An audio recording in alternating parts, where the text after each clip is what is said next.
Hi, Charles SirBookSage here, and this is a Friday Reads.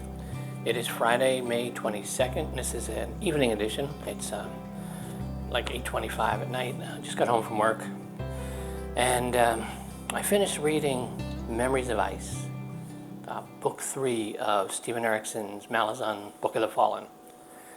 I'm actually reading the main Malazan Book of the Fallen series and the companion series by Ian Esselmont. I'm kind of mixing them up together as I go. So while Memories of Ice is book 3 in Malazan Book of the Fallen, it's the 4th book in my read-through. I've read Gardens of the Moon, Dead House Gates, Night of Knives, and now Memories of Ice. Okay. When I first started reading this and I was looking up things about Malazan, the common theme was books 1 and 2 are really good, but book 3 is going to blow your mind. And you go to Goodreads and it's 5-star, 5-star, best book in the series, one of the best fantasy books ever written, all that kind of stuff. So I went into this with a lot of expectations, a lot of hype. So the answer is, the question is, does it live up to that hype? And I'm going to say no. It far exceeds it. Yeah, it blows all that hype and then more. Now, I really liked Gardens of the Moon. Thought it was a good entry. You know, has its issues, but first book in a massive, massive series.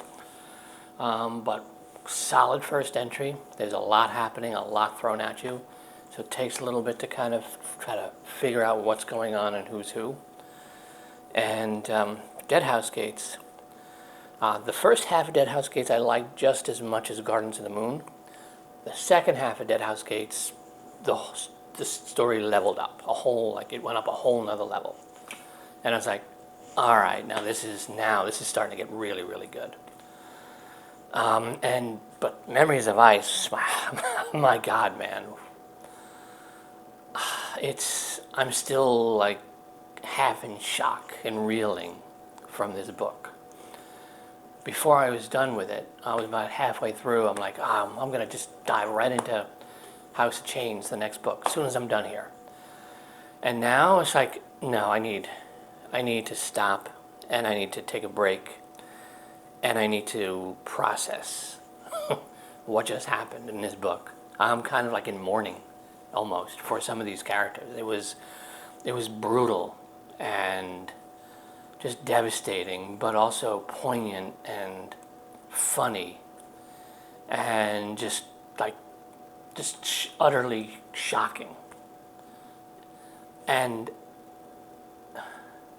yeah, this is a book you would expect at the finale of a series, not like early in the beginning of a series. This is only book 3. And I'm just almost speechless about this book. So, hands down, the best book in this series so far.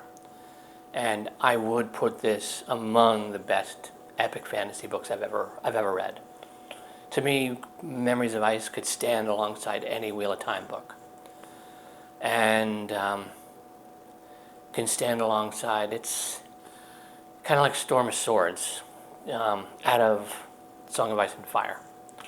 Now, completely different epic fantasy from either one of those series. You would say more closer to Wheel of Time because there's magic and, and wizards and all sorts of things.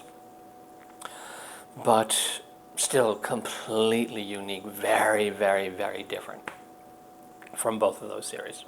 You really can't compare them other than as big, long epic fantasy. This one is a lot of military fantasy because the whole second half of the book, at least, it's a war, and a war. And you see some of it's you see stuff happening over there, and some of it's down in the trenches, blow by blow, street corner by street by street, trying to stay alive and It's just, and again, the things that happen in this book are just, I was not expecting. And like just gut-wrenching, heart-wrenching stuff in this book. This is, yeah. I can't, like, I'm still trying to process it. So I'm probably not going to read anything tonight.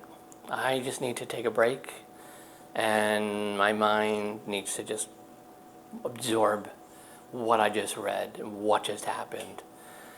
And I'm really looking forward to continuing. But it's a 3-day weekend, so I'm going to read this weekend, but now I'm trying to figure out what am I going to read, because I need to step away from that story to really let it just sink in all the way. I almost want to open the ebook back up and go back and reread certain moments, because they were just, they just hit you with a sledgehammer when they happen, and it was like just brutal and completely unexpected. And the book has Kruppa. Now, Kruppa was my favorite character from the first book. He's not in Dead House Gates, but he's back for this one, and Kruppa is just ceaseless entertainment. Kruppa is this short little round guy. He's kind of a merchant, sort of, from Darujistan, so he's a Daru, and nobody knows what to make of him, and he annoys everybody, and he just kind of pops up and he inserts himself into things, and nobody really knows what he's doing and why he's there. And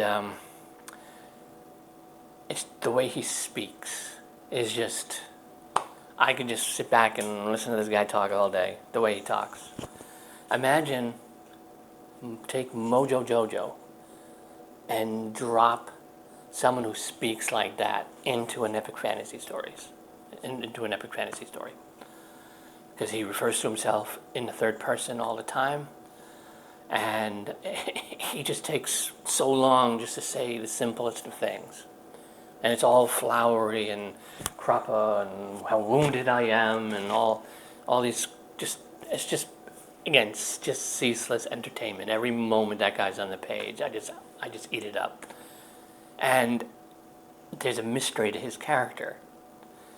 And we're getting hints of it, but I'm really, really curious to see where his story is going overall.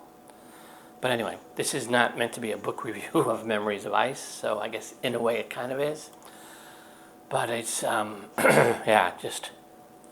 still kind of bowled over by just how good that book was and just how brutal and devastating it was.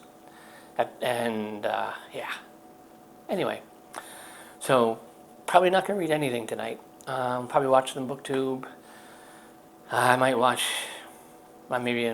watch a movie, I don't know.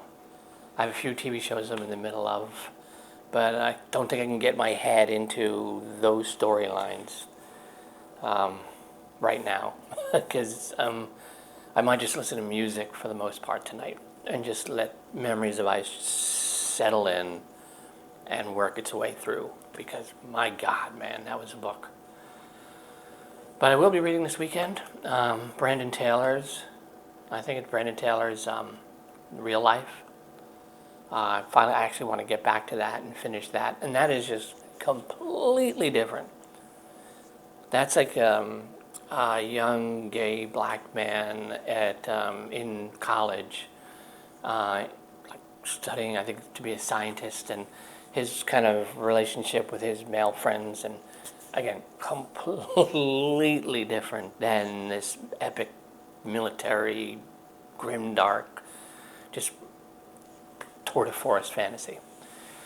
So I've read like the first maybe 75 pages of that, and really, he's just such a good writer, Brandon.